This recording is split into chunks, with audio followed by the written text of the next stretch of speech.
Paham ya? Makanya minimal karena Al-Fatihah itu adalah salah satu membacanya adalah rukunnya sholat, minimal kita belajar surat Al-Fatihah sampai benar. Jadi kudu telaten, gurune ya telaten, muridnya ya telaten. Karena apa? Selain kita belajar tata cara sholat, di dalam ini kita ini juga belajar mengenai rasa syukur dan rasa ikhlas. Jangan sampai ini yang jadi masalah itu kalau salah dari awal. Ikhlas itu kan ilmu paling mudah sebenarnya, tapi dibuat rumit. Karena apa? Salah awali. Kalau kita punya duit, ini kadang-kadang berpikirnya memberikan niatnya itu kan begini. Aku duit 10.000 tak tukokne gorengan, tak gowo ngaji, tak berikan konco-koncoku dengan ikhlas. Kata-kata ini benar apa salah? Duitku tak tukokne gorengan 10.000 iki tak gowo ngaji dan dipangan konco-koncoku, aku ngekekne ini dengan ikhlas. Ini benar apa salah? Benar apa salah?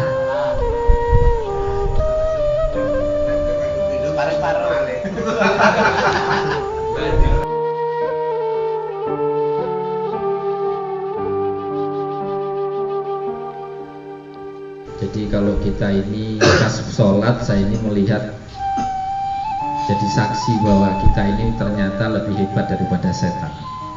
Malam hari ini juga kita membuktikan bahwa kita ini lebih hebat dari setan. Itu kan maunya kita ini ya nggak sholat, ya nggak ngaji, gak kumpul-kumpul koncone dalam tholabul ilmi, itu maunya setan. Tapi hari ini kita membuktikan bersama bahwa kita lebih hebat dari. Jadi setan itu sebenarnya ya tidak ada apa-apanya sebenarnya. Cuman kita ini kan kadang-kadang digedek-gedek no popo yang salah setan, padahal ya kita sendiri yang salah. Sampai yang kemarin kita masih membahas mengenai surat Al-Fatihah.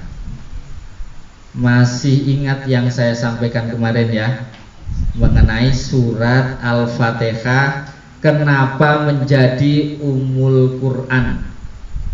Ummul Quran itu maksudnya induknya Al-Quran, inti sarinya Al-Quran.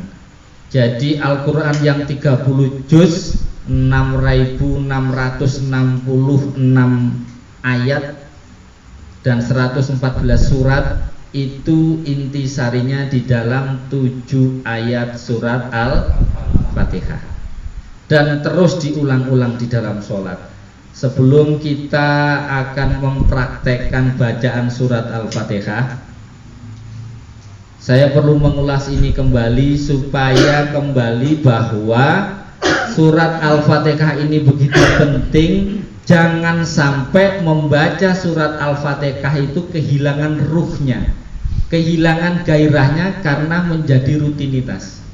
Padahal surat Al-Fatihah ini surat yang paling hebat, istimewa. Meskipun semua di dalam Al-Quran suratnya, ayatnya memang istimewa, tapi surat Al-Fatihah sangat-sangat istimewa, sampai-sampai menjadi induknya Al-Quran, intisarinya Al-Quran.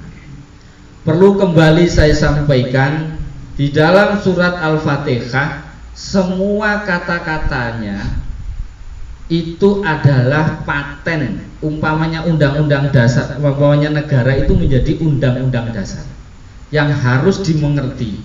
Kenapa? Sehingga Al-Quran itu di bulan baleni diulang-ulangi di dalam kita sholat.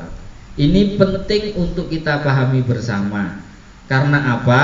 Karena begitu pentingnya Fatihah, jangan sampai ruhnya benar-benar hilang. Membaca surat Al-Fatihah hanya menjadi rutinitas, nggak ada ruhnya. Karena harusnya di saat kita membaca surat Al-Fatihah itu sudah harus sebenarnya menyatu dengan hati, isi jabil kolbi, menyatu dengan hati. Dan ini butuh dimengerti pemaknaan tafsirannya mengenai surat Al-Fatihah. Al-Fatihah dan pemahamannya tentang surat Al-Fatihah. Kalau hanya membaca terjemahan, kalau kalian buka di halaman 36 itu bolak-balik coba bacaan benar-benar, minimal terjemahannya dulu. Tapi pemahaman tentang terjemahan itu yang lebih penting. Alhamdulillahirabbil alamin. Segala puji bagi Allah, Tuhan semesta alam. Artinya segala puji, segala kenikmatan, segala keagungan, segala kebesaran, segala yang memiliki langit dan bumi itu hanya Allah Rabbil Alamin.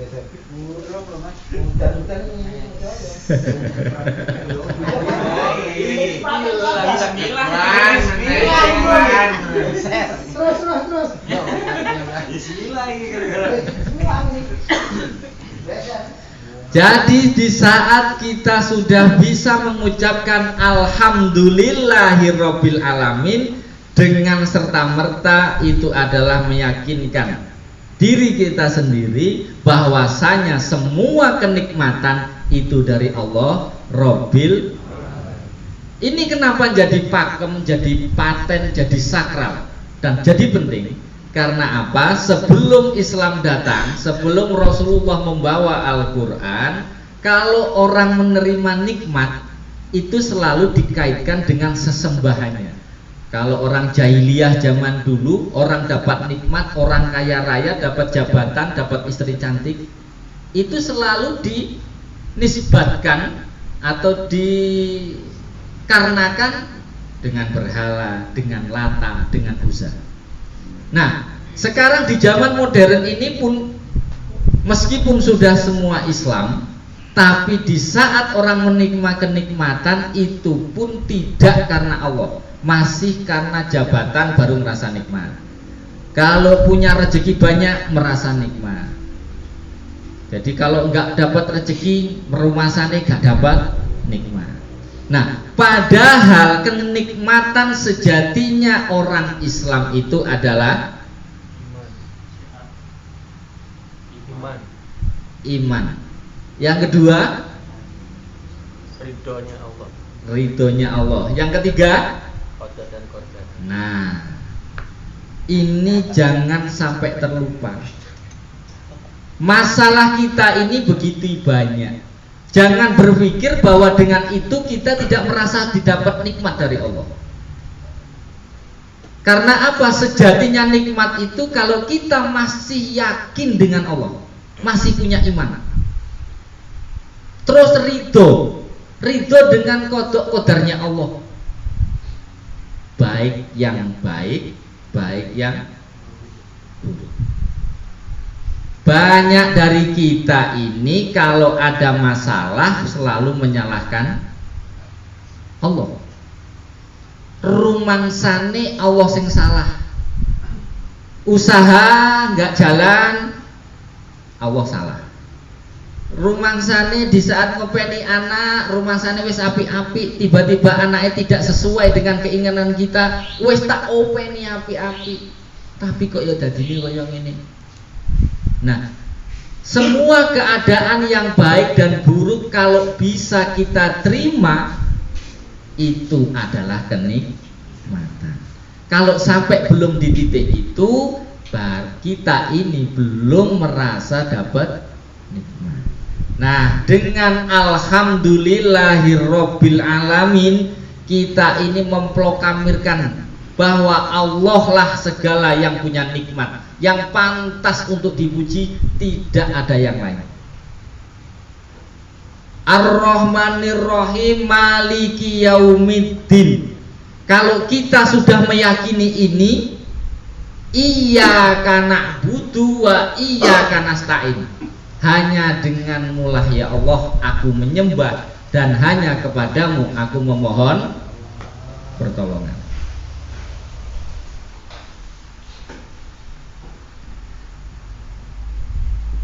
Setelah kita memahami, setelah kita meyakini alhamdulillahirabbil alamin, selanjutnya kita meneruskan bahwasanya hanya kepada Allah kita menyembah dan hanya kepada Allah kita memohon pertolongan.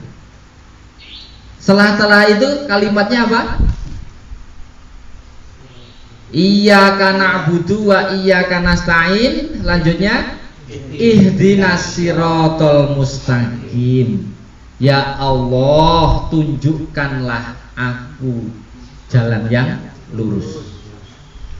Siratal mustaqim itu apa? Siratal ladzina an'amta alaihim. Jalannya orang-orang yang engkau beri nikmat. Kriteria orang yang diberikan nikmat ini kalau ukurannya manusia jadi kacau. Kalau dapat rezeki banyak baru nikmat. Kalau anak sesuai yang kita inginkan baru nikmat. Kalau kita naik jabatan jadi nikmat. Kalau kita punya pengaruh jadi nikmat. Kalau tidak dapat ini semua, ini tidak dapat nikmat. Padahal ya Allah, tunjukkanlah aku jalan yang lurus. Jalannya orang-orang yang engkau beri nikmat. Siapa orang yang diberi nikmat ini? Sopo? Sing wong dikei nikmat no sopo? Orang yang beriman, orang yang bisa terima ridho dengan kodok dan kodarnya Allah. Inilah orang yang diberi nikmat. Jangan sampai ghairil maghdubi alaihim waladhdallin. Makanya kita di belakang harus jangan sampai ndak amin. Karena supaya apa? Surat Fatihah ini memberikan dampak pada diri kita. Hari ini ghairil maghdubi alaihim waladhdallin kan kita tidak terima. Kita sudah minta kepada Allah, ihdinas siratal mustaqim. Tunjukkanlah jalan yang lurus. Siratal ladzina an'amta alaihim. Jalannya orang-orang yang engkau beri nikmat. Bukan jalannya orang yang tersesat, apalagi yang dilaknat. Dan hari ini Allah sudah menjawab. Hari ini ya beginilah jalannya wong lurus itu ya begini. Kumpul-kumpul, ngopi, rokokan, karo bahas ilmu. Ini salah satu jalan yang ditunjukkan oleh Allah. Kok sudah begini terus kita ini kan harusnya memahami nikmat ini. Tahun kemarin jam segini kita di mana? Hari ini kita di sini. Jam segini kita 2 tahun yang lalu di mana? Jam segini hari ini kita di sini. Inilah sebenarnya nikmat itu. Makanya surat Al-Fatihah begitu penting. Jangan sampai tidak paham maknanya. Waktu membaca ihdinas siratal mustaqim, bayangkan kalau kita minta dengan Allah untuk ditunjukkan jalan yang lurus. Siratal ladzina an'amta alaihim. Makanya juga jangan salah membacanya. Karena kadang-kadang kalau bacaannya salah, makhrajul hurufnya salah, semuanya jadi salah arti. Kenapa hal ini jadi penting? Karena dengan surat Al-Fatihah itu juga menunjukkan bahwa makhrajul huruf itu penting. Sebelum itu coba saya kembali ingatkan apa yang sudah saya sampaikan beberapa saat yang lalu. Huruf-huruf di dalam Al-Quran dulu tidak ada titik, tidak ada harokat. Kita bacanya tidak pernah bisa. Titiknya tidak ada, harokatnya tidak ada. Baru tahun 62 Hijriah dikasih titik oleh Abu Aswad Ad-Du'ali. Tahun 62 Hijriah. Artinya 62 tahun setelah Rasulullah wafat. Itu baru dikasih titik. Jadi bismillah itu dulu ya cuman keluar, titiknya tidak ada. Apalagi harokatnya. Baru tahun 62 Hijriah oleh Abu Aswad Ad-Du'ali dikasih titik-titik. Ternyata setelah diberikan titik-titik ini juga masih masalah. Karena banyak orang yang tidak bisa baca. Baru tahun 185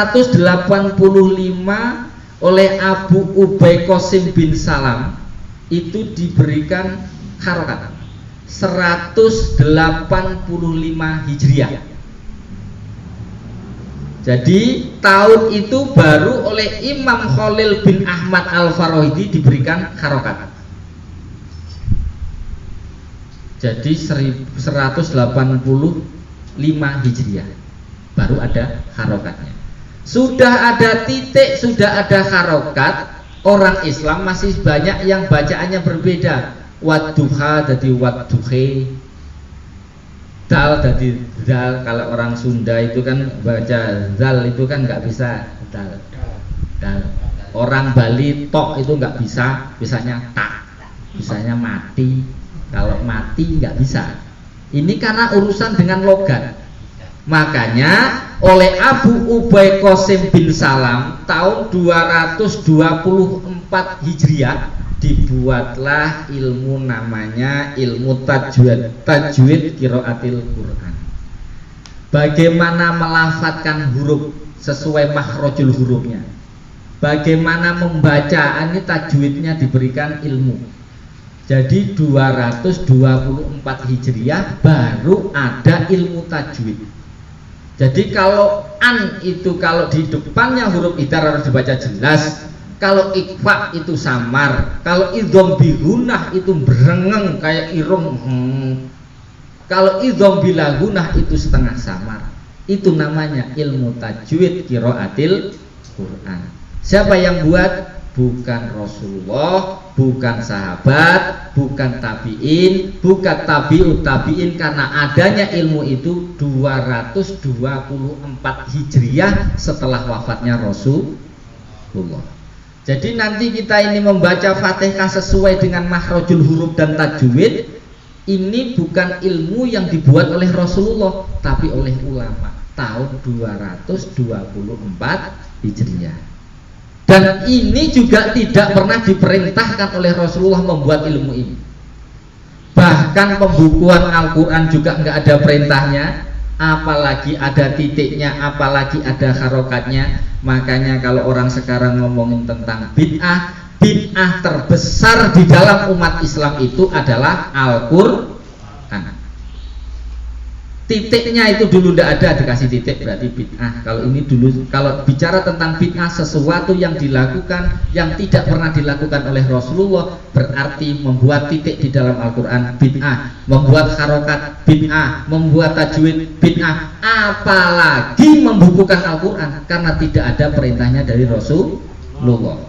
Ditambah sekarang ada terjemahan yang kadang-kadang jadi rusak itu.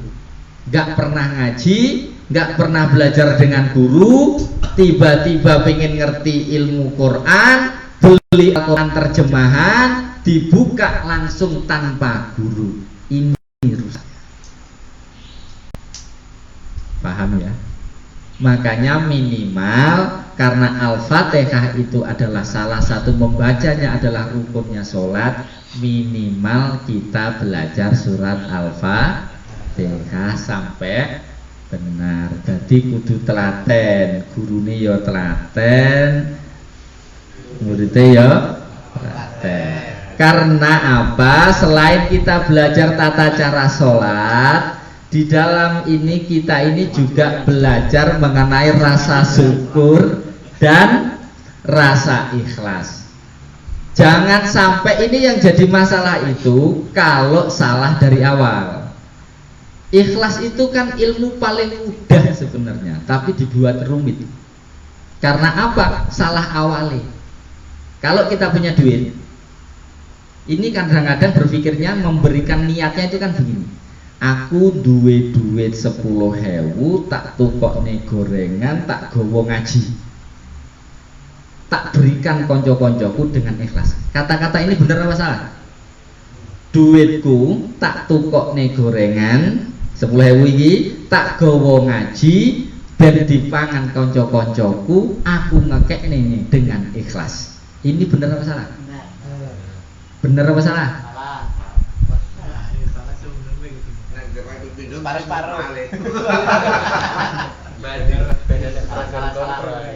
Tak ulangi lagi. Ini selain kita belajar tentang tata cara sholat, kita juga belajar di sini itu bareng-bareng tentang rasa syukur, karena syukur itu juga harus terus dipelajari. dan rasa ikhlas. Nah, saiki ikhlas sedikit ya. Aku duwe duit 10.000, tak tukokne gorengan, tak gowo ngaji ben dipangan konco-koncoku, aku ngekekine dengan ikhlas. Iki kata-katanya bener nggak? Kurang tepat. Gimana tepatnya Mas? Ini wis kita pelari.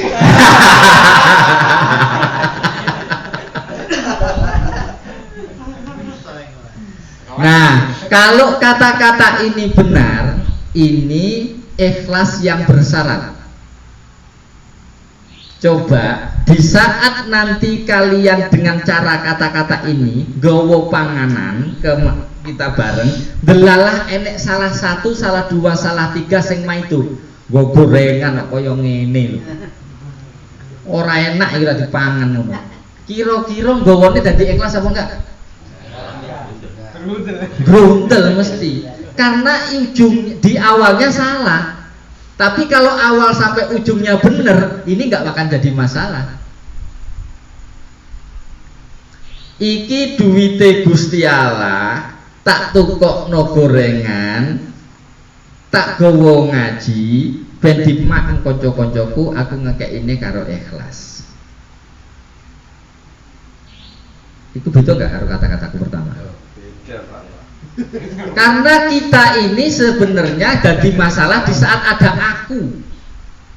Berbeda lah ada yang merasa bahwa duit ini nek Gusti Allah, sedangkan memberikan kepada teman-teman dan memberikan sedekah untuk ngaji ini kan syariat. Seperti ini ada contoh lain, Imam Ahmad yang punya madhab Hambali. Itu dipanggil tetangganya sekali. Imam Ahmad datang ke rumahku, teko. Setelah nyampe ke rumahnya Imam Ahmad dia ngomong, aku wis gak butuh, wis sampean balik. Dengan senang hati. Di model begitu sampai 3 kali berturut-turut. Sampai yang manggil ini sampai heran, kok kamu ini kok gak nesu tak kena nih, kayak tak gal pingpong. Dia cuman ketawa. Karena apa? Karena bagi Imam Ahmad, saya ini mendatangi rumahmu itu kan perintah Gusti Allah. Lek kowe percaya karo Allah dan Rasulullah, begitu juga dengan hari akhir, perbaikilah sikapmu dengan tetangga. Apiilah tetanggamu. Makanya di saat kowe ngongkon aku teko. Karena kowe ngongkon aku balik. Ini enggak ada urusannya dengan awakmu, gak ono. Iki mek syariate perintah Gusti Allah seperti itu. Makanya mbok kon teko aku ya teko, mbok kon balik aku ya balik. Tidak ada urusannya mbok kon balik terus aku tersinggung ngono. Ndak.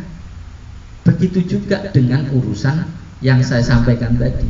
Sebenarnya ikhlas itu begitu mudah kalau kita tidak pernah merasa aku. Saya mempunyai ilmu. Nah, ini masalah. Tak berikan ke kalian semua dengan ikhlas. Ini masalah kata-kata ini. Karena apa? Di saat saya memberikannya, terus kalian itu menerimanya dengan tidak menyenangkan hatiku, aku loro, jengkel, mangkel. Tapi kalau kata-katane ilmune Allah tak sampai nih buat kalian, aku ngekekne dengan ikhlas. Dan kalian menerimanya dengan ikhlas tanpa ada imbalan apapun. Makanya sebenarnya ilmu ikhlas ini paling mudah. Dan rasa syukur itu besok kita bahas lagi karena waktunya nanti habis. Kita mulai dengan membaca surat Al-Fatihah. Lek mulai teko ngendine iki.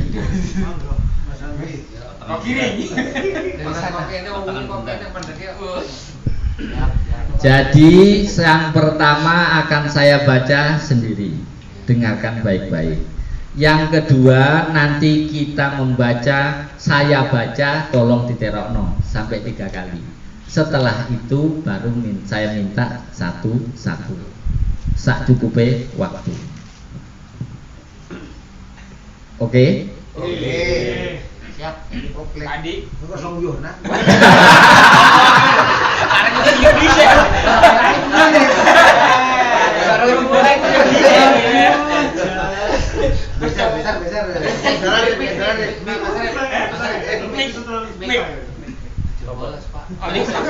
Kayak Pak Andi dhisik. Urung iki. Pondok bareng-bareng kan. Di sini Islam yo iki. Ayo kita fokus dan serius guyonin nanti setelah selesai, karena supaya kita mendapatkan barokah surat Fatihah. Bismillahirrahmanirrahim. Saya dulu, tolong dengarkan baik-baik. Nanti ya, baru nanti setelah itu saya baca satu ayat diikuti sampai 3 kali. Saya berharap dengan begini nanti waktu bacanya sudah sedikit-sedikit yang salah atau yang kurang pas atau bahkan sudah pas. Karena kalau panjang-panjang ini sudah 4 kali pertemuan urusan Fatihah ini. Sudah 4 kali berarti sudah 1 bulan. Saya ulangi.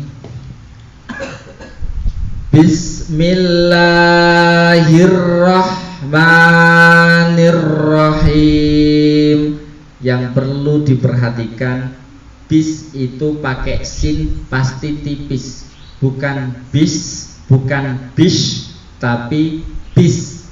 Bismillahirrahmanirrahim. Hak itu bersih, tapi bukan bersihnya dari tenggorokan, tapi di pangkal tenggorokan, bukan di ujung tenggorokan sini. Alhamdulillahi Rabbil Alamin.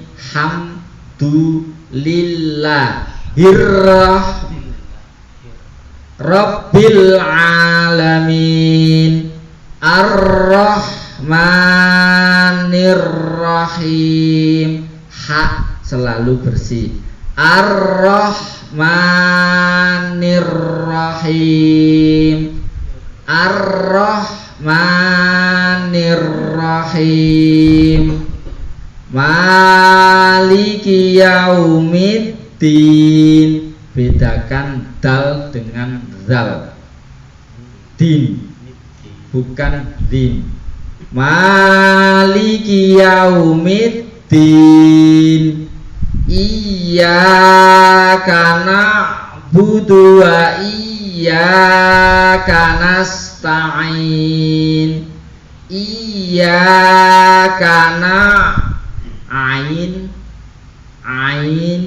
iyyaka na'budu wa iyyaka nasta'in. Kanasta'in, sin tipis. Kanasta'in.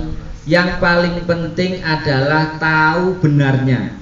Masalah logatnya masih salah, nanti akhirnya dipelajari di rumah, dibaca-baca sendiri. Tapi minimal tahu benarnya. Jadi di kepala kita ini masih teringat benarnya bacaan itu seperti apa. Iyyaka na'budu wa iyyaka nasta'in. Ihdinas. Ha beda dengan ha, sama-sama bersih, nggak ada yang tersangkut. Ihdinas sod. Ihdinas siratal mustaqim. Qaf kaf beda. Makanya jangan biasakan Allahu Akbar, tapi Allahu Akbar, bukan Allahu Akbar. Kalau Akbar itu berarti qalqalah.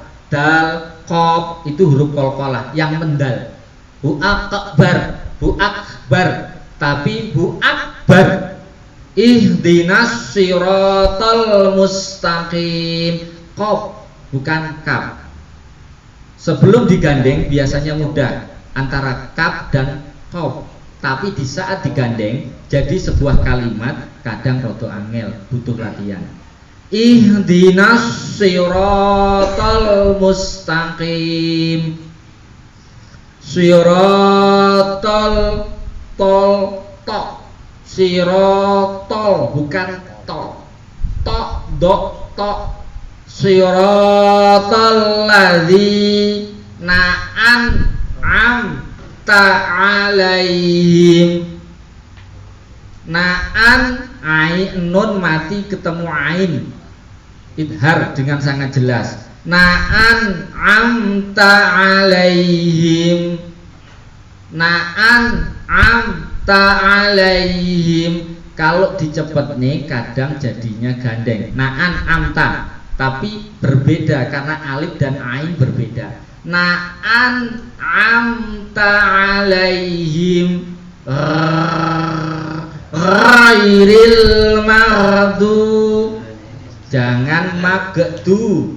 Lek magedu jadi kol-kolah lagi, enggak dimendal nih. Bukan magedubi. Lek magedu itu seperti kol-kolah, tapi bukan ghairil maghdu dengan jangan sampai mage, tapi maghdu. Bukan mage, tapi maghdubi alaihim waladdallin. Sekarang ayo kita baca bersama-sama. Ikuti yang saya baca, satu ayat sampai 3 kali. Setelah itu diwi-diwi. Siap? Bismillahirrahmanirrahim. Bismillahirrahmanirrahim.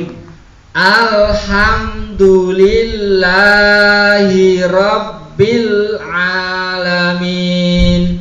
Alhamdulillahi rabbil alamin. Ar-Rahmanir-Rahim. Ar-Rahmanir-Rahim. Maliki yaumiddin. Maliki yaumiddin. Iyyaka na'budu wa iyyaka nasta'in. Iyyaka na'budu wa iyyaka nasta'in. Ihdinas siratal mustaqim. Ihdinas siratal mustaqim. Siratal ladzina an'amta alaihim. Siratal ladzina an'amta alaihim. Ghairil maghdubi alaihim waladdallin. Ghairil maghdubi alaihim waladdallin. Amin. Kita mulai lagi. Bismillahirrahmanirrahim. Bismillahirrahmanirrahim. Alhamdulillahi rabbil alamin. Alhamdulillahi rabbil alamin. Ar-Rahmanir-Rahim. Ar-Rahmanir-Rahim. Maliki yaumiddin. Maliki yaumiddin. Iyyaka na'budu wa iyyaka nasta'in. Iyyaka na'budu wa iyyaka nasta'in. Ihdinas siratal mustaqim. Ihdinas Siratal mustaqim. Siratal ladzina an'amta 'alaihim. Siratal ladzina an'amta 'alaihim. Ghairil maghdubi 'alaihim waladdallin.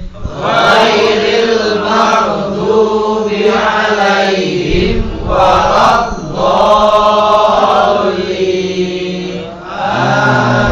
Amin. Satu kali lagi, mudah-mudahan bisa nyuangkut lah.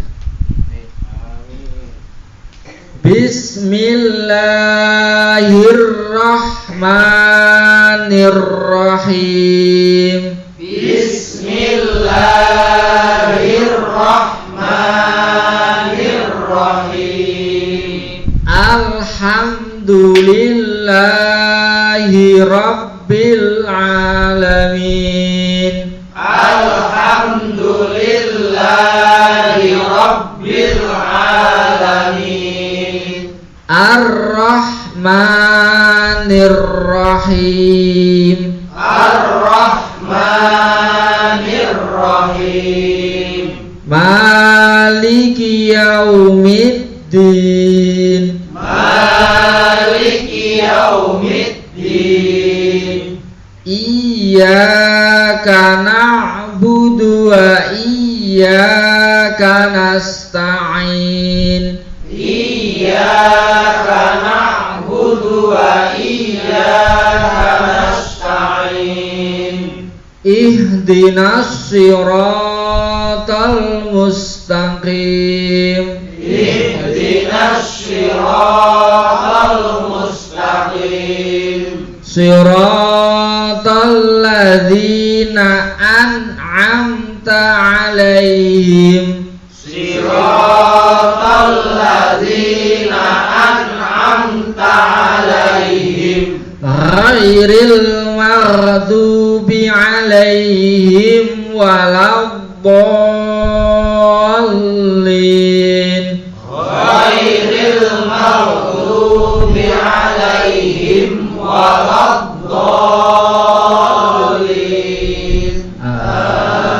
Amin. Dimulai dari sebelah sini.